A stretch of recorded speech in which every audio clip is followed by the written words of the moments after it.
The calm before the storm.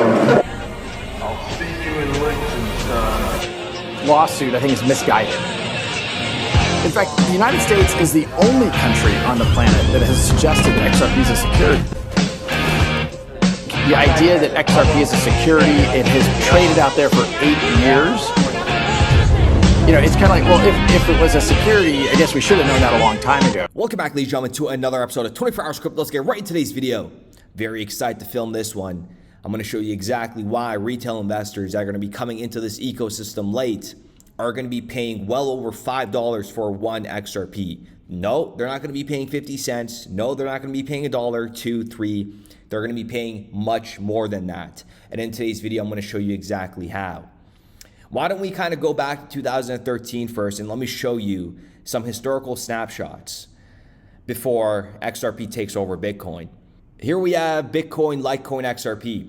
And going to October of 2013, we have Bitcoin and XRP top 2. And this was how it looked like for a fairly decent amount of time back then. 2014 now, right? A complete year away. Going to 2015, now you have Bitcoin and XRP again. Going into 2015, late December, you have XRP and Bitcoin. And guess what was born? Ethereum. Here you have Ethereum ranked number 4. And look at the significant jump, right? Remember when we talk about utility and speculation and forget about Ether and Bitcoin because this ecosystem has not seen a utility-driven market cap or even a utility-driven asset being used within financial infrastructures, and that is a fact.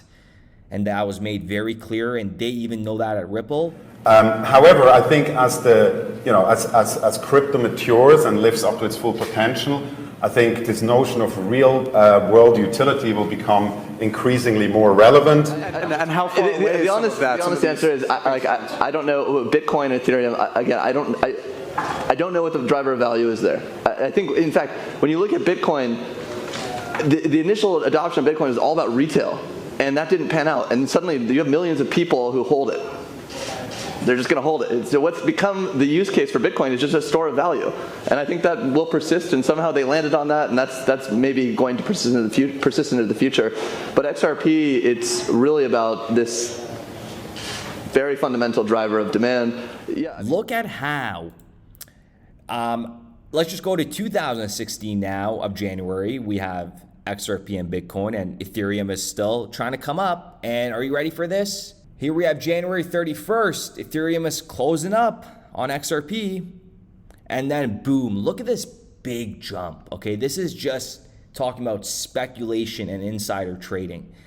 January 31st, 2016, Ethereum, and then look at this. So we're at $176 million in market cap, and then we go to September of 2016, we have Ethereum over $1 billion in market cap and has taken over XRP, which is fine. I don't care because the value behind XRP, it's actually driven by real demand and real use case. And that is why a lot of people are going to be in a state of shock for not buying it under $1 when it's trading at $10, $20, $30, $40, and $100 within its lifespan on a very conservative scale. And let me show you where things get very, very interesting, and a lot of people don't account for this. Onboarding. Imagine waking up to find that the price of XRP has skyrocketed from 40 cents to $5 overnight. Let me tell you, this move, you could clip this. The price of XRP, when it starts moving, it is not going to be slow. This thing will spike.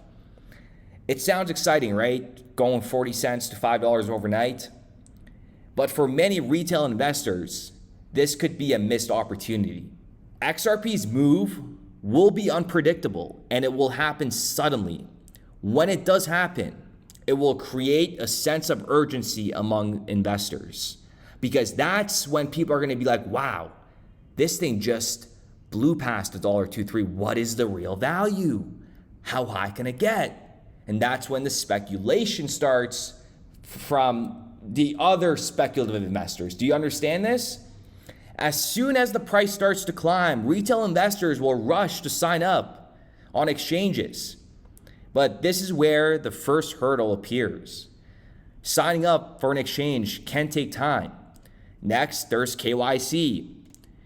This verification can take anywhere from a few hours to a few days. During this time, the price of XRP could continue to rise. And if the surge is significant, exchanges can experience backlogs and even freeze accounts due to high demand. If this happens, support tickets can take days to resolve. Like, there's going to be a moment where things are going to go crazy. And new individuals getting on board, trying to get money over to exchanges, and it's all going to happen fast. I cannot wait for us to see and live this moment that is in the near future. And we are going to document every single second of it. And now imagine you're just sitting there watching the price of XRP soar while you're stuck for your account to get verified. And this delay can mean missing out on a significant amount of profit. And it is very important for you guys to kind of go have a couple exchanges for onboarding and offloading your assets and prepare for what's to come. Get your accounts verified. You don't want to get, test some withdrawals. Add your accounts right now for withdrawals. Verify the accounts. Because once crypto starts moving, it's going to be a really fast-paced game. And being prepared can make a whole lot of difference.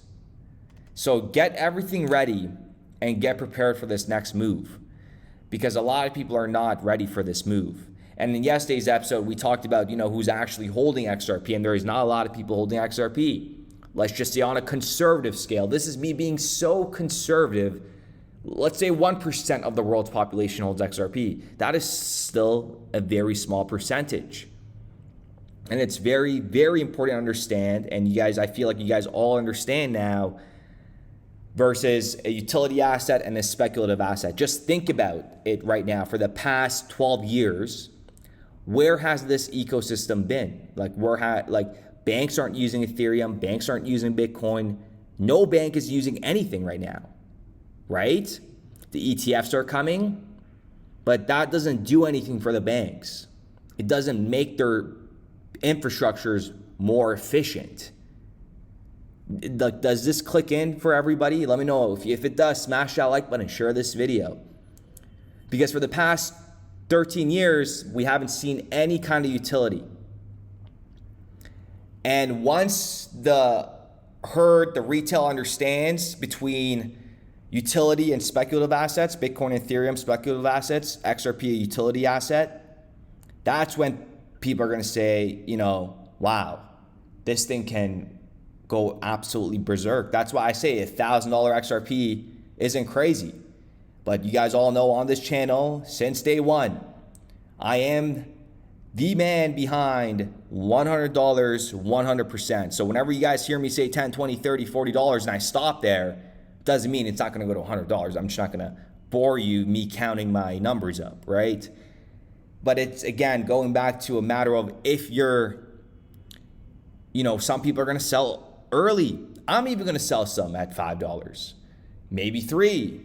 We're going to take a little bit of profits and then I'm going to let the rest ride. There is no point. I mean, I'm going to regret it. Looking back on it, I'm a long-term investor. I'm 20 years out from now. 20 years out from now, oh my goodness. This whole ecosystem, 20 years from now, 100%, this whole market cap, 20 years from now, is going to be over $100 trillion. Just try and imagine unlocking the internet of value. First of all, nobody even knows what value means in terms of regular retail individuals.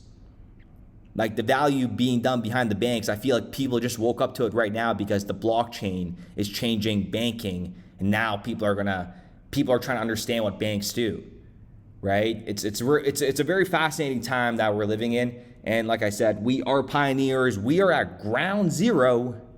Ground zero. We are going to be looking at these numbers and we're going to be laughing. We're going to be laughing at the clowns together. We're going to be laughing at the individuals that said XRP is not, that can't take over Bitcoin because of market cap. Market cap means absolutely nothing. Oh my goodness, it irritates the heck out of me when people say market cap. It just shows the intelligent level of that individual, and it's truly like very sad. Do not go out there talking about market cap, because it is the most idiotic, stupidest thing you could say. And I mean that from the bottom of my heart. You are embarrassing yourself. Do not talk about market cap. Doesn't mean anything when you're talking about internet of value. Building RippleNet with the thesis that crypto liquidity would eventually be able to support robust global payments, large payments. RippleNet was designed so that customers seeing the benefits of our fiat-based network could flip the switch to ODL once the market was mature enough. And this is exactly what's happening. Flip the switch.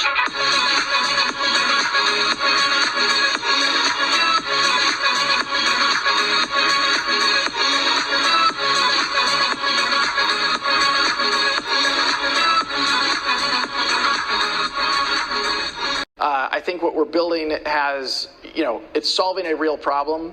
And I think all of the tokens, my advice to anybody would be, understand the utility. If there's real utility and there's real value being delivered to a real customer, there will be value in the token.